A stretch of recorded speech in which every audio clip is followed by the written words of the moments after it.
नमस्कार दोस्तों, आपका एक बार फिर से स्वागत है मेरे नए वीडियो ब्लॉग में। और आज का ब्लॉग भी हमारा बजाज चेतक के ऊपर ही होने वाला है। ये रहा अपना बजाज चेतक ईवी। और आज के ब्लॉग में हम दिखाएंगे इसके 5000 किलोमीटर की सर्विस वाला सारा डिटेल। और होने वाली है आज इसकी 5000 वाली सर्विस। तो दोस्तों, जैसा आप देख पा रहे हो 4910 किलोमीटर ये चल चुका है। सर्विस ड्यू का साइन भी आ चुका है। बैटरी अभी 100% है और रेंज अभी जो ये दिखा रहा है ये 112 दिखा रहा है। ये कभी 113, 116 और कभी 108 ये कुछ भी दिखाता है। तो अभी इसका हम ट्रिप कर लेते हैं रिसेट एकदम। एक सेकंड, व्हीकल इन्फो। और अभी ट्रिप हम इसका रिसेट कर लेते हैं दोनों ट्रिप्स को। और अभी जहाँ हमारा सर्विस सेंटर है वो पहले भी दिखा चुका हूँ कि यहाँ से 45 किलोमीटर्स की दूरी पे पड़ता है।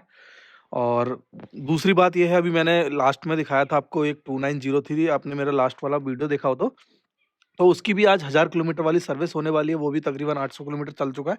तो रवि भाई का वो स्कूटर है वो अभी जा चुके हैं और वो हमको मिलेंगे रास्ते में यहाँ से तकरीबन 7 किलोमीटर बाद।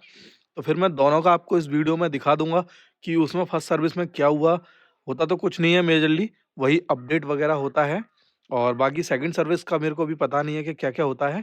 बाकी स्कूटर अच्छा खासा चल रहा है। अभी जब दिक्कतें हुई थी पहली, उसके बाद अभी तक कोई दिक्कत नहीं हुई है 5000 किलोमीटर तक। तो अभी मैंने ट्रिप इसलिए रिसेट किया ताकि मैं आज फिर से इसका रेंज नाप पाऊँ।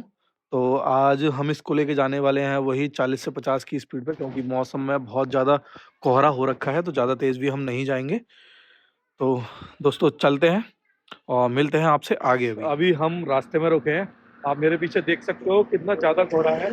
और अभी मैं आपको दिखा देता हूँ कि हम कितना चले और कितना ज़्यादा कोहरा है। आप मेरी हालत देख लीजिए और हेलमेट पे कितना पानी इकट्ठा हो गया है। और यहाँ देखो, यहाँ बहुत ज़्यादा पानी इकट्ठा हो रहा है, इधर से टप टप करके गिर रहा है।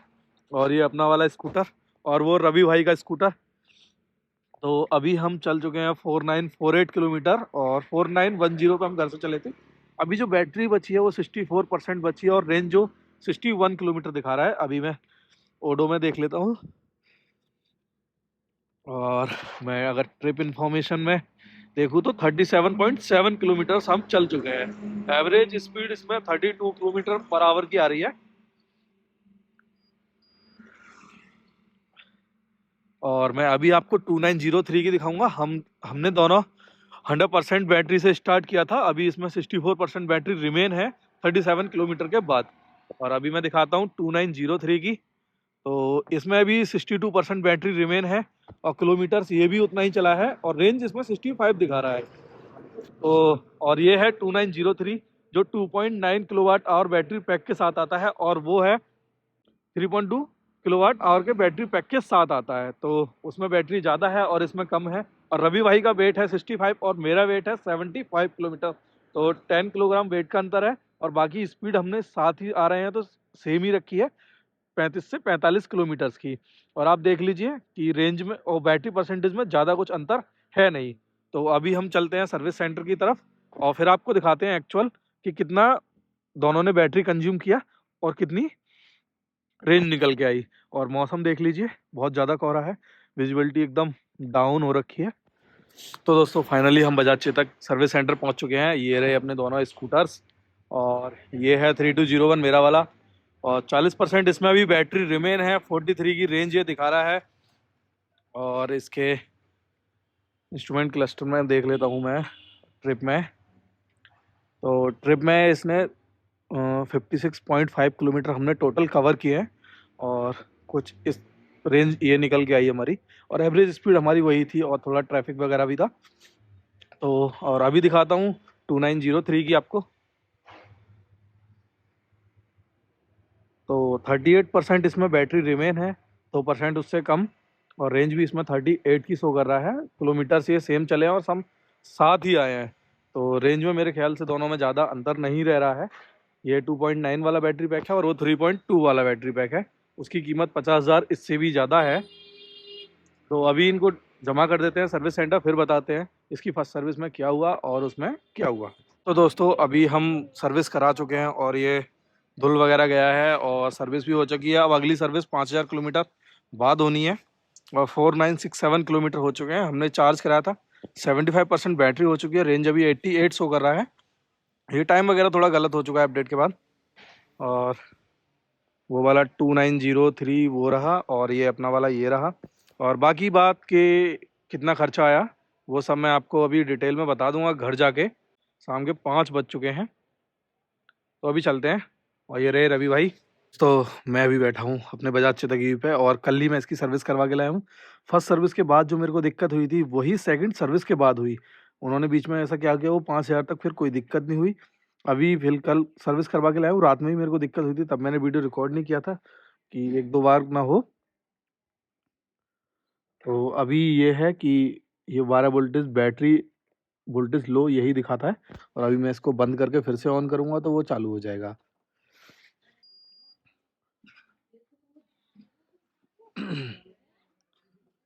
तो मेरा बजाज चेतक वालों से है, अगर वो इस वीडियो वगैरह को देख रहे हो तो भैया इसका कोई प्रॉपर सॉल्यूशन निकालो। अगर सर्विस करवाने ले जाओ तो गाड़ी खराब, और ना ले जाओ तो वारंटी खराब। तो अभी ये एक दो बार और करना पड़ेगा मेरे ख्याल से। अभी मैंने फिर से ऑफ किया और मैं इसको फिर से ऑन कर रहा हूँ। तो चल तो जाता है, बट ये दिक्कत थोड़ी सी ज़्यादा रहती है। तो अभी तो ये है कि स्पेशल तो इसको सही कराने में नहीं जाऊँगा, यही मेरे को सामना करना पड़ेगा, क्योंकि टाइम पूरा दिन खराब हो जाता है जब जाओ तो लेके। और RSA भी क्लेम करना पड़ता है और फिर लेके आना पड़ता है, वो ज़्यादा ख़राब। तो अभी इसमें रेंज आ गई है 117 की, 100% बैटरी चार्ज है। और कल सर्विस कराया था, अगली सर्विस 5,000 किलोमीटर के बाद होनी होती है। हर 5,000 पे इंटरवल है। सर्विस का बिल तो मैं क्या इंक्लूड करूँ, 708 रुपये मेरी सर्विस में गए थे। अभी मैं जब इस वीडियो को एंड करूँगा, तो मैंने कल वीडियो रिकॉर्ड किया था, अभी ये टाइम वगैरह गड़बड़ हो गया है, हर बार गड़बड़ हो जाएगा अब ये, क्योंकि एरर आएगी। तो अभी मैं अभी अपनी शॉप पे जा रहा हूँ, वहाँ जाके अपना वीडियो क्लोज करते हैं और बात करते हैं इसके रिगार्डिंग, और 2903 के रिगार्डिंग भी। तो फ्रेंड्स, अभी मैंने आपको जो लास्ट क्लिप दिखाई उसमें मैंने दिखाया कि जो दिक्कत मेरे को फर्स्ट सर्विस के बाद हुई थी, वही दिक्कत मेरे को सेम सेम दिक्कत यही कि 0% बैटरी और 0 रेंज दिखाता है। और दूसरा, उसका जो बोर्ड है उधर साइड से आवाज आती है, किट किट किट किट, पूरे रात वो आवाज आती रहती है, खड़ा रहता है, मतलब दिन रात वही आवाज। तो उसका कोई सॉल्यूशन मेरे को अभी मिला नहीं। इंजीनियर से बात हुई थी, उन्होंने बोला कि भैया अपनी बैटरी जो है, आपकी वो छोटी वाली बैटरी जो होती है ऑक्सिलरी बैटरी, उसको चार्ज करवा लीजिए तो वो दिक्कत खत्म हो जाएगी। क्योंकि पहले भी वही सीन हुआ था, तो वही उन्होंने करा था, उसके बाद वो दिक्कत 5,000 किलोमीटर तक नहीं हुई थी। बट दोबारा सर्विस के बाद, अपडेट करवाने के बाद, सेम वही दिक्कत फिर से हुई। तो अभी तो फिलहाल मैं नहीं गया हूँ सर्विस सेंटर, मैं पहले बैटरी चार्ज करा के देखूंगा, या फिर कुछ दिन ऐसे ही चलाता हूँ, शायद ना हो। क्योंकि आज मेरे को तीसरा दिन है जब ये पार्ट मैं रिकॉर्ड कर रहा हूँ, वो मैंने कल रिकॉर्ड किया था जब मैं घर से निकला था। तो आज मेरे को, जब मैंने सुबह स्टार्ट किया तो वो वाली दिक्कत मैंने 2 से 3 बार किया, तीनों बार नहीं हुई। तो बट वो किट-किट की जो आवाज़ है, वो अभी तक आ रही है उसमें, तो उसका सॉल्यूशन मैं उनसे पूछ लूँगा फ़ोन करके। मैं उस दिन एक स्कूटर और लेके गया था साथ, जो रवि भाई का स्कूटर है 2903, तो उसमें मैंने आपको दिखाया था कि वो सेम रेंज दे रहा है मेरे स्कूटर के बराबर। तो उसमें ये है सीन रेंज सेम का कि जब वो लास्ट बार उसकी बैटरी खराब हुई थी, तो उसमें न्यू बैटरी पड़ी है। तो मैंने इंजीनियर जो भैया हैं उनसे पूछा था, तो वो बोला भैया कि बैटरी की पावर थोड़ी-सी इसकी ज़्यादा है जो इसमें डाली गई है, और वो एक्साइड कंपनी की है। तो ये वाला सीन था, तो एवरेज वो रेंज उस निकालने का। और हालाँकि ज़्यादा अंतर भी नहीं है, 2.9 किलोवाट में और 3.2 किलोवाट में, तो ज़्यादा अंतर भी नहीं है, तो सेम रेंज आ ही सकती है। क्योंकि रवि भाई का वेट मेरे से तकरीबन 10 से 15 किलो कम है, और मेरा वेट ज़्यादा है, तो उससे भी फ़र्क पड़ता है थोड़ा-सा रेंज का। बाकी स्पीड वगैरह हमने सेम रखी थी, तो ज़्यादा भी अंतर नहीं आया था। सेम सेम रेंज उस दिन निकल के आई थी। मतलब हर किलोमीटर में 1% वो जा रहा था। एप्रॉक्स यही था रेंज उसका। तो बाकी बात करें प्राइसिंग की, तो ₹708 सर्विस में लगे मेरी में, सेकंड सर्विस में, और पहली सर्विस ₹413 में होती है। और बाकी मैं बात करूँ पार्ट की प्राइसिंग की, तो सच में वो बजाज की बहुत ज़्यादा है। चेतक के सिनेरियो में, बजाज मोटरसाइकिल्स की वो कम हो सकती है, बट चेतक के सिनेरियो में बहुत ज़्यादा है। अगर आप बजाज चेतक ले रहे हो और जब तक आपका वारंटी में है, तो सब कुछ सही है भैया। वारंटी में भी 4 चीज़ कवर हैं उनकी, मतलब मोटर, बैटरी, और छोटी वाली बैटरी जो है, शायद मैंने वो उनकी वेबसाइट पे पढ़ा था या कहीं पढ़ा था, तो उसकी वारंटी सिर्फ 1.5 साल है। तो उससे ज़्यादा उसकी वारंटी कवर नहीं हो पाएगी। हाँ, बट जो आपकी मेन बैटरी है, तो उसकी 3 साल या आप एक्सटेंड करवा लेते हो 5 साल 70,000 किलोमीटर, तो वो वारंटी आप ले सकते हो। तो उसमें आपका मोटर हो गया, जिसकी कीमत मैंने पूछा था तो 22-23 हज़ार वो बता रहे थे। और आपका जो है बैटरी मेन वाली, और आपके जो अंदर बोर्ड और चार्जर, तो ये मेनली ये चीजें हैं जो उसमें वारंटी में आपकी कवर रहेंगी। बाकी आपका सारा रनिंग आइटम है, सारा नॉन वारंटी रहेगा। मतलब जो क्लेम की बात आएगी तो कोई वारंटी क्लेम नहीं होगी। और पार्ट्स की मैं बात करूं, महंगे हैं। तो मैंने पूछा था, आगे मेरे में डिस्क ब्रेक है जो टॉप मॉडल है, और बेस में उसमें डिस्क ब्रेक नहीं है, उसमें ड्रम है दोनों। तो ड्रम की जो ब्रेक सूट है उनकी प्राइस उन्होंने 350, तकरीबन 300 है, 350 वो बताई थी, लेबर इंक्लूडेड। और जो आपके डिस्क ब्रेक हैं उसके पैड हैं लेबर इंक्लूडेड 600 कुछ रुपए के। तो मेरे ख्याल से वो काफी ज्यादा है, 600 रुपए, वो इतने छोटे छोटे डिस्क पैड हैं। तो हाँ, और दूसरा मैं बात करूं, प्राइसिंग की बात कर रहे थे हम, तो जो रियर व्यू मिरर्स हैं दोनों, उनकी कीमत 1100, मतलब 2200 रुपये पर पेयर है। तो काफी ज्यादा है। और मेरा जो आगे वाला इंडिकेटर है वो भी टूट चुका है, उसका मतलब प्लास्टिक टूट गया था, वो मतलब साइड में गिर गया था तब। तो उस इंडिकेटर की प्राइस 1400 रुपये है। तो इस हिसाब से पार्ट्स बहुत ज्यादा कॉस्टली होने वाले हैं। और मैंने अभी लास्ट सर्विस से, मतलब इस सर्विस से पहले, जब मेरा ब्रेक डाउन हुआ था स्कूटर का, उसका वीडियो भी मैंने बनाया है। तो ट्रांसमिशन वाली वायरिंग वगैरह टूट गई थी उसमें।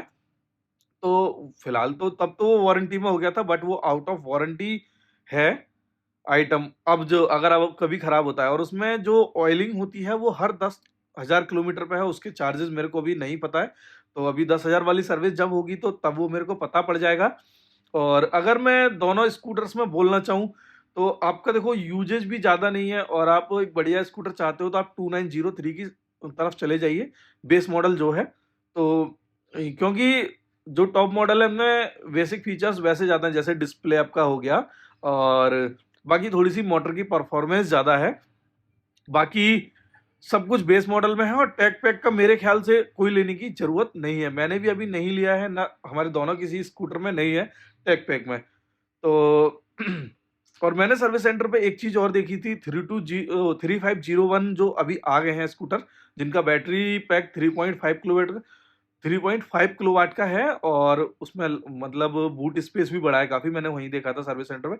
तो भाई ने किसी ने परचेज किया था 3501, तो उसमें सीन ये था कि उन्होंने टैग पैक वगैरह सब कुछ लिया था। तो सिर्फ स्कूटर वो 72 किलोमीटर चला था, और टैग पैक उसका तभी से गड़बड़ करने लग गया। तो अभी ऐसा है कि ईवी में कुछ साल और लग जाएंगे, कि एक प्रॉपर ईवी जब बन जाएगा। अभी के सिनेरियो में यही है कि थोड़ी थोड़ी ईवी में गड़बड़ तो होती रहती है, बट मेरे केस में पहले दिक्कत हुई, फिर दोबारा में ट्रांसमिशन टूट गया, उसके बाद फिर 5,000 तक कोई दिक्कत नहीं हुई। और ब्रेक पैड वगैरह अभी मेरे सही हैं, ना ज़्यादा नहीं घिसे।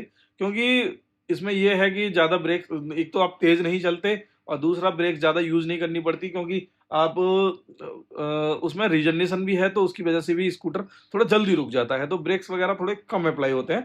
तो वो एक थोड़ा सही है। बट रिजर्वेशन का मैं बोलना चाहूंगा कि अगर कंपनी चेतक चाहे तो उसको अगर हटा दे, क्योंकि इतनी नीड नहीं है। हम एकदम प्लेन में रहते हैं, तो बार बार वो रिजर्वेशन की वजह से थोड़ा सा ये है कि अभी आप एक्सीलेटर करना बंद कर देते हो तो रिजर्वेशन शुरू हो जाता है, उसके बाद आप दोबारा एक्सीलरेट करते हो तो थोड़ा सा टाइम लग जाता है एक्सीलरेट करने में, तो दोबारा पावर आने में, तो वो थोड़ा सा ड्रॉबैक हो सकता है। अगर उसको बंद कर दें, मतलब जिसको जरूरत है उसके लिए एक्टिव रखें, वैसा सीन कर दें, टैग पैक वगैरह में कर दें कि हाँ जी टैग पैक लगवा लो, आप इसको अपने अपने आप से कंट्रोल कर सकते हो, तो वो वाला सीन हो जाए तो अच्छा है। बाकी सर्विस में कुछ था नहीं, इतना ही कुछ था, वॉशिंग वगैरह उनके करके दे दी। और सर्विस में कोई थोड़ा ज़्यादा टाइम तो लगता नहीं है, वो थोड़ा अपडेट होता है, तो अपडेटिंग में भी एरर आ जाते हैं कभी कभी, तो वो सारा सीन वही है बस ईवी का भी। तो अभी कंपनी ने बोला था कि उन्होंने सारी कमियां हटा के 3501 और ये 3502 वगैरह बनाए हैं, बट वैसा नहीं है, कमी उनमें भी है। तो अगर आप कोई भी ईवी लेना चाहते हो तो भैया ये थोड़ा सा श्योर कर लें कि कमी उसमें कभी भी आ सकती है। तो ईवी का यही है, और अच्छा भी है, मतलब ये है कि बचत भी काफी हो जाती है। अगर मैं अपना पर्सनल ओपिनियन बताऊं तो मैं रेगुलर अपने गांव में रहता हूं और घर पे ही चार्ज करता हूं, जहाँ मतलब यूनिट जो है आपकी ₹3.5 से ₹5.5 तक प्राइसिंग आती है। वो पावर उसके हिसाब से होता है कि कितनी यूनिट्स आपने मंथली बिलिंग करी है, उसके हिसाब से वो कैलकुलेट होता है। तो उस हिसाब से भी देखा जाए तो 400, 300, ₹400 पर मंथ मेरा एक्स्ट्रा बिल बढ़ा है बस। और उतना भी नहीं होगा मेरे ख्याल से, तो ज्यादा कुछ खर्चा भी नहीं है। और ईवी आप तभी लो जब आप इसको वसूल कर लो। अगर आप चाहते हो कि हमारा ज्यादा रन नहीं है तो कोई फायदा नहीं है, क्योंकि ये ऐसी भी चीज नहीं है कि भैया आप इसको थोड़ा दूर तक ले जाओ, क्योंकि वहां भी आपको दिमाग लगा के चलानी पड़ती है कि तेज चलाएंगे तो कम दूर जाएगी, वो वाला सीन थोड़ा सा रहता है। बाकी दोस्तों इतना ही था इस वाले वीडियो में, और मिलते हैं आपसे अगले वीडियो में। तब तक के लिए थैंक यू सो मच।